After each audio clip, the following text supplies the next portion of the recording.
Today I'm talking about 3 really good films that I've seen before, all from the last decade, and features Mackenzie Davis. And the names of those 3 films are Blade Runner 2049, Tully, and The Martian.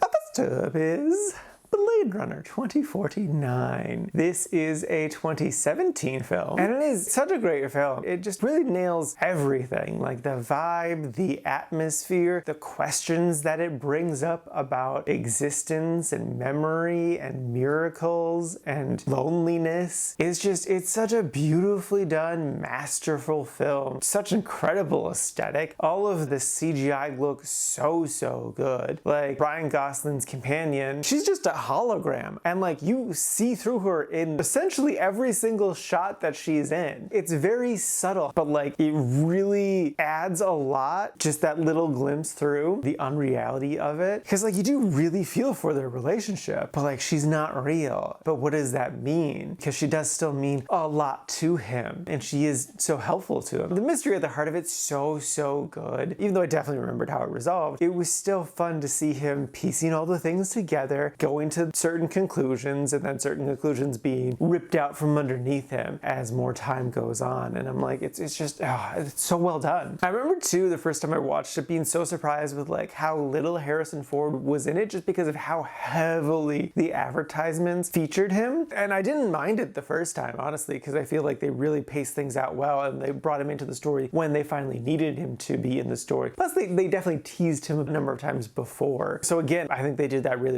well. I will say this is definitely not a film for everyone, because it is very much like the original in that it is very slow and quiet. It takes its time. It deals with very complex and kind of confusing at times ideas, if I'm being honest. But if you think you can handle it, it's so worth a watch, just because it is so masterfully done. I would kind of be surprised if you think it's your jam and it doesn't strike a really good chord with you, just because of how incredible it is. You don't have to have seen the original to enjoy this one. It definitely adds to the experience, but they explain everything well enough that you absolutely don't need to. So yeah, no, it is an incredible film. I crazy love this movie, and I would wholeheartedly recommend it if you think it's gonna be your vibe, because again, it's slow and quiet, so it's not for everyone, and that's okay, but it is amazing. Next up is Tully. This is a 2018 film. It was directed by Jason Reitman, who I'm a big fan of all of his films. My favorite movie of all time is Juno. I was very hyped going into this, plus it was him re-teaming with Diablo Cody, who wrote Juno. So I'm just like, yeah, it's all my vibes. It stars Charlize Theron and Mackenzie Davis. And the basic premise is it's about a woman who has her 3rd kid, and she's already insanely exhausted just dealing with 2 children. More specifically, it's really about postpartum depression, and it goes hard. Watching this film in my 30s now, I'm still so grateful that I don't have children, because it's just like, man, that does not look fun.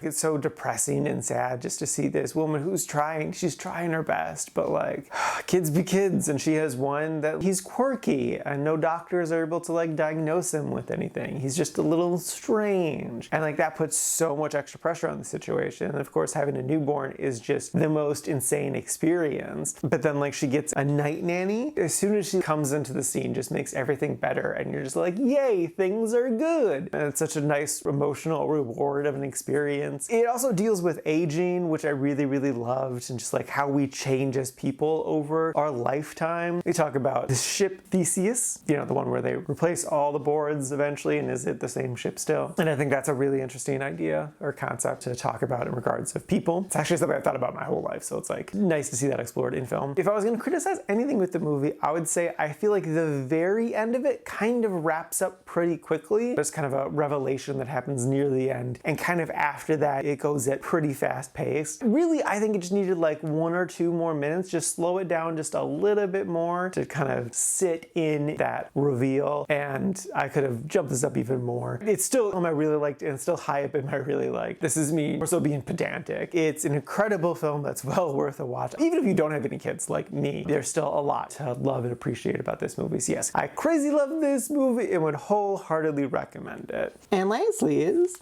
The Martian. This is a 2015 film starring Matt Damon and featuring an absurd number of actors that you would recognize. I kept just being like, wait, they're in this movie? Oh my god, they're in this movie? I just kept going and going and going. And the basic premise is, it is the near future. There's an expedition on Mars. They suddenly need to get out of there, but due to an accident, one of them gets left behind, seemingly for dead, but turns out no, he didn't die. So now he is stuck on Mars and needs to figure out how to survive until someone can come save him. And it's great. I love this film even more with this viewing of it. Though I do believe I watched a different version the first time, just because there's a boob joke I know I saw in the first one that definitely wasn't in this one. And the boob joke's great. And I don't know which version I would actually recommend more, because this one's shorter, but I did really like those little bits and pieces that were in the longer one, so it's kind of hard to say. Matt Damon gives a great performance. He's very charismatic, very funny. It is surprising how funny this movie is, because it is a very dire movie. It's just a man stranded insanely alone and just like the most bonkers situation, but yet he still is making jokes all the time, keeping his spirits up. But I think they did a good balance with it. Like, it doesn't seem like it's trying hard to be a comedy. It's just kind of like real life, where like it's a scary situation, so people are just kind of making jokes to not being too dour with the situation, because it is a very dour situation. The supporting cast is great. Jessica Chastain is terrific in it. Kate Mara's in this. I love her. Mackenzie has a small part too, and she's great. Jeff Daniels is like the head of NASA, and he really does a good job of like commanding NASA and also being just like, you know, a corporate asshole. He knows there's humanity there, but like he has to be the corporate guy too at the same time. Donald Glover has this really small part, but when he pops up, it's just like, ooh, this is fun. And like, it is a very sciencey movie, and they do talk a lot about like math and stuff, but they explain things in a very simple and understandable way so that like none of it really goes over your head. Like, there's a part where he needs to make water, and he's explaining how he's doing it, and like, yeah, all of those words are kind of big sciencey words, but you see what he's doing, so you can put together all the clues to figure it out, even if you don't know what those words mean. So yeah, no, this is an incredible film that I would highly recommend. Of the three, this is definitely the easiest to get into, just because it is so funny and most consumer friendly. So yes, great film, totally recommend. Alrighty, now for today's rankings. First up, we got Blade Runner 2049, sitting number 22 in the really like section. And then after that is Tully, sitting number 25, again in the really like section. And then bringing up the rear, not too terribly far behind, is The Martian, sitting at number 35, also in the really like section. And this is out of a total of 213 old movies so far